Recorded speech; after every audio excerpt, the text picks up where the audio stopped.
All right. So I'm not sure if you saw this interview, but nothing. I think this might go down as the quote of the season in the NHL, and we haven't even played a game yet. We haven't played a preseason game yet. They're just in rookie camps. So, Jesse, I want you to bring up this clip. It's from Tim and Friends on Sportsnet. Steve's familiar with them. And, Sportsnet, you've heard of them, right?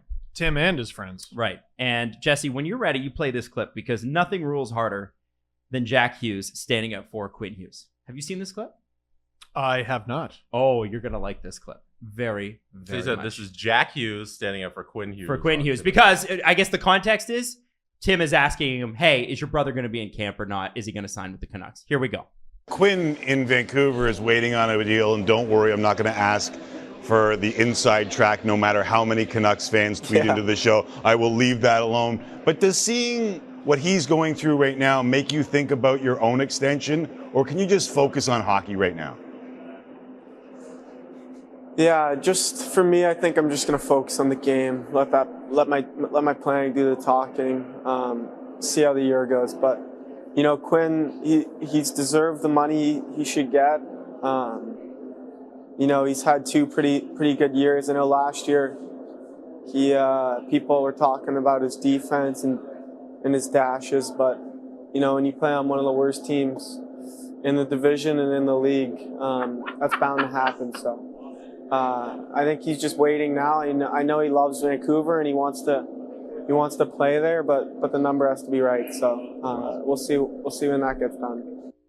Okay, all right, we'll pause there. Oh heavens, that's pretty savage. Now let me tell you, is that not the quote of the year already? So that's got it. Like if we have we have a top 10 list here of quotes of the year. That is already number one. We don't have any others on the list, but. Who's going to beat that? So I spoiled it for myself by reading the text before we watched it. Go, no. But wait, though. It made it better. Okay, all right. Because I'm like, oh, he's going to give his brother shit. Like he's going to make fun of his brother. Yeah. And nope, that's just him earnestly saying the Canucks suck. That's just a flow of consciousness just talking about the team. That is a guy just going, well, my brother plays for a bad team, they should pay him. Let me give you, this is hilarious because some of the odds are out for, teams and how well they're going to do this year, obviously out of Vegas. The one that struck me in the Pacific Division, obviously Vegas is a minus 200. So if you bet it, if it's a minus 200, Jesse, put that into context for somebody that doesn't bet. If you bet $100, you'll win $100. You'll get $200 back. So you win $100. What if you're betting on a plus 2,000 team? Plus 2,000? So what's your bet make? Your $100 going to make you $1,900. Okay. Yeah. So you get $2,000 back. So the Canucks are a plus 2,000 for the Stanley Cup this year. Ahead of them, Vegas, in order from one to where? Vegas, Edmonton, Calgary, LA, Seattle. Oh! Seattle with $30 million in cap space, and the only teams under them are San Jose at 6,600 and Anaheim at 25,000. I'd take the Anaheim bet. Put $100 on Anaheim. Why not, right? If you have it, why not? Honestly, would it hurt if you took a bet on the bottom 16 teams in odds? One of them's going to make it and pay for that whole thing, aren't they? Oh, that's to win the Stanley Cup? Not to win the cup, but just to that is to win the Stanley Cup. But if you had odds to make the playoffs, wouldn't it make sense to put like a small bet on all the bad teams and one of them's going to surprise? Right? One of them. Like, well, there was the bet that I sent you guys yesterday that Justin Bourne tweeted out. The over under for Leafs points this upcoming season was 107.5.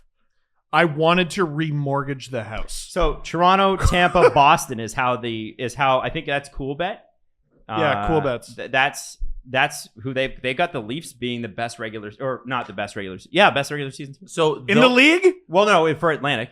Plus 225, Tampa's plus 250, and Boston's plus 300. But that's not set on what they think is going to happen or anything based on like the hockey team or the hockey play. It's based on let's get the maximum amount of money for the house. Well, I was going to slam the under, though. Because I love them, but they're not going to win 50 games. They're What? Right, but This that's year in the Atlantic. it's set at how can we get the maximum amount of money into our business. Man, that is. But the odds sucked. Yeah, and it was Yeah. also minus 110, I think you said, right? Yeah. So you're betting you're gonna win $10. Yeah, I was gonna. Wait, that's what it would be? So yeah, you bet $100 So and you win $100, that's gonna win you $110 back. Oh, Yeah. so you win $10. You win I thought- $10. I thought it said 90 when I put it in, like an additional 90. If I put 100, I would get 190. I think it said. No, it should be you'll get $110 See, on this your is- $100 bet. This is why you bet. Yeah. This is why. She's like, what? I was expecting $190. Damn it! That's why I didn't make the bet. All right. Well, this is the thing, right?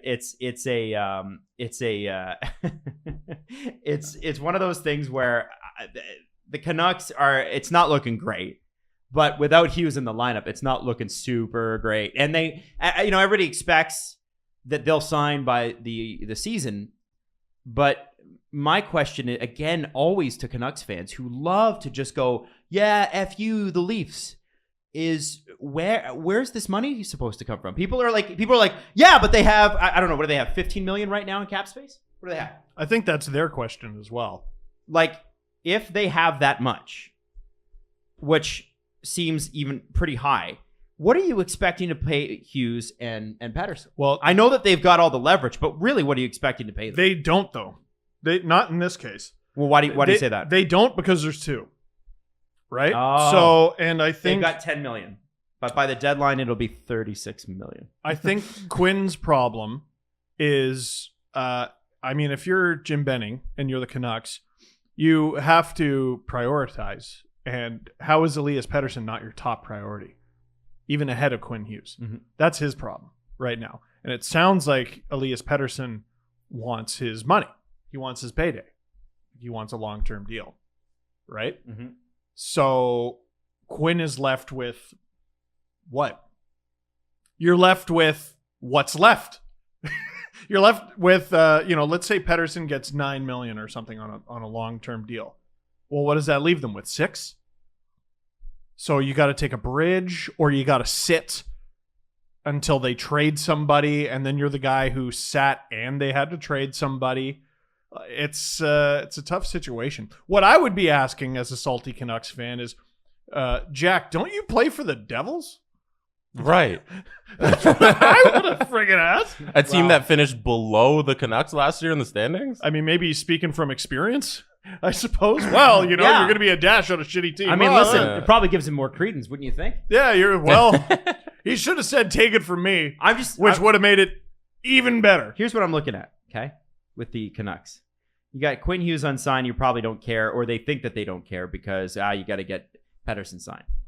If you had waited a year, Beagle, Roussel, and who's the other guy they traded to Arizona for Oliver Ekman-Larsson? The other expiring bat. Oh. Is it Louis Eriksson? Yes. Was it? Yeah. All three of them. Yeah. All of them would have expired. Instead, you took on Oliver Ekman-Larsson till almost the end of the decade. And then on top of that, you've got your left defense is pretty short up, even if you don't have Oliver Ekman-Larsson, take that money and give it to Quinn Hughes. And then you've got him, you've got Rathbone, you've got other options. And if Tucker Pullman's worth $2.5 million, hopefully he's smart enough that he can move over. I don't know, man. I honestly, maybe I'm wrong here, and I've been wrong many, many times before, but it just strikes me as they could have just left it. Without OEL. Yeah. They could have just left it. You're a year away. And what that says to me is that the Aquilinis are saying to Jim Benning, this is it. Like he's going for it? Well, you better go for it. He's because treating it like there's no tomorrow? Well, yeah, but and I think with decisions that definitely affect tomorrow? the JT Miller trade looked pretty good that first year, right? I don't think they regret that. I don't think they regret it either, but last year didn't look great. Didn't have a great year. And it's not that I think JT Miller in a vacuum is a bad deal. But what I'm saying is they started making deals 2 years ago like they were a playoff team. Or 2 seasons ago. It's not 2 years. Who the hell knows what time is right now? And I don't think anyone sees them as that. I don't think anyone sees Thatcher Demko and Yaroslav Halak are their goalies. Not bad. Don't hate it. But I don't know where this team is. in the division they're in, with probably the resurgent Flames. You don't know Like- what they are. Again, we don't know what the Canucks are. You know what I mean? We've been saying this for years. And here's what I'm seeing next. Here's what we say. What do we always say kills a cap? all those mid Yeah. contracts. So let me run you through the first 6 contracts on the forwards. Okay, and I'll tell you if I like them or not. 5.875 For what? Besser. I like that. 5.5 for Horvat. I really like 5.25 for JT Miller. that. Really like that. 4.950 for Connor Garland. We'll see. Tanner Pearson 3.25. That one's tough. Jason Dickinson 2.65. That one's actually really good. Not bad. I don't mind that. And then you go OEL 7.26. That one's tough. Tyler Myers got 3 more years at $6 That million. one's real tough. Travis Hamonic $3 million for the next 2. I kind of think that one's tough too. Tucker Poolman 4 years, $2.5 million. We'll see. Probably tough. So the forward group looks good. because I was expecting that to be a disaster. Well, it was when Beagle, Roussel, and Louis Eriksson were there. Right. That was like, But- those are, again, like just literally bring in one guy, one person to manage the cap. Yeah. And the Canucks could take off. And what's that cost him? $100,000? Like, what's a salary for a guy that can do math? Maybe a $250,000 max. Like, I don't know. So it costs you the right arm. Call Brandon. Ask him how much he's making. Half the capologists in the league are Canucks fans. Like, literally get one of them. Get one of them. Like half of the people who have been hired out of like the hockey blogger Twitter sphere are Canucks fans. So then Get my question here too is with the Besser, Horvat, Miller, 24, 26, 28, all on good contracts. My question then is, are any of those guys the elite talent that Pettersson is? No. Right. So this is the problem, right? You got one elite guy, and he knows it. And he was injured last year, but he knows it. And you know it. Right. So you have to pay him. You got $10 million. So now, even And if then what goes to Hughes? well, exactly. Even if he comes in at $6 million, which for Pettersson I believe would be an absolute steal. Yeah, I don't think. And if That's I'm what was Pettersson, the number? if he came in at $6 million, let's say he's not Yeah. going to, but let's say then you've only got $4 million to pay Quinn Hughes. And if I'm Pettersson, I'm looking at this lineup and going, well, I'm going to be the highest paid player, or I'm not playing. So you got to pay me more than 7.26. This could be Jim Benning's Mona Lisa. You never know. But man, I still maintain that the Canucks are not far off from being really good. Like, even though I don't quite know what they are, like everything that you just mentioned, the high end young talent that they have, like Bo Horvat on just a really good deal. They got a good young goaltender. They got some other good goaltenders coming up. Man. There's something there. There's something there. Oh, there's no question there is. But I just, every year, not knowing, there's still a question of what are they doing though. It's a very frustrating team to watch. Like as an outsider who's just, I don't know. People think I'm anti their team because I cheer for the Leafs. The team I'm anti most is my own. Okay, so let's be very clear about that. Yeah. No, when I see a team making decisions I think are weird, it stresses me out as someone whose team has done that very many times in the past. I think they're trying to win. Like I think Well, their yeah. goal is clear to win. That they're not in rebuild mode. I agree with that. Right. So I guess you move pieces before the start of the season just to give Hughes and Pettersson what they want, so you can go for it. I think they're one of those teams that's in on everything. They're going to have to trade something, though. Yeah.